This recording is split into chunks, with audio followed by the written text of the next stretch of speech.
Alam niyo kung bakit nagkakaroon ng trouble ang tao? Simple lang. Alam niyo kung saan nagsimula ang gulo, mga kapatid, ng buhay ng tao sa mundong ito? Basahin niyo, mga kapatid. Mula kay Adan at kay Eva, hanggang ngayon sa buhay natin, pansinin ninyo. Bakit nagkakaroon ng problema? Ang unang problema, mga kapatid, na nagmula noon, mga kapatid, sa panahon ni Eva, na isilang yan, mga kapatid, nung lumihis tayo sa kagustuhan ng Diyos sa atin at tinanggap ni Adan at Eva yung kagustuhan ng iba para sa kanila.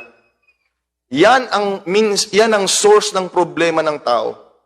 Yan din ang source ng problema natin. May gusto sa atin ng Panginoon, pag lumihis tayo, dyan na, mga kapatid, papasok yung trouble.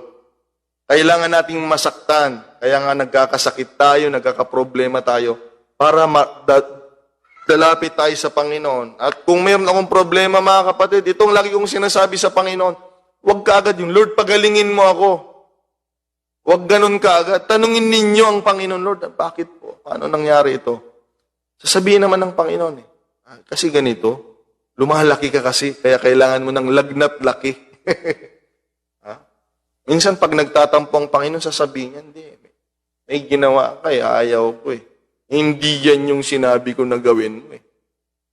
Okay? Alam niyo ba yan, mga kapatid? Lalo na pag bagong preacher ka. Nung bagong preacher ako, mga kapatid, excited tayo magturo. Minsan, ito kung may mga bagong preacher dyan, minsan napofrustrate tayo dahil ang ganda ng mensahe. Ang ganda-ganda. Bakit parang walang dating? Okay?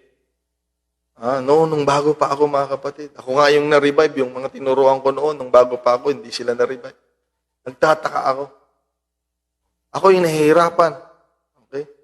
Pero sabi nila, hindi naman yan yung sinabi ko kasing ituturo mo. So yun, natututo po tayo.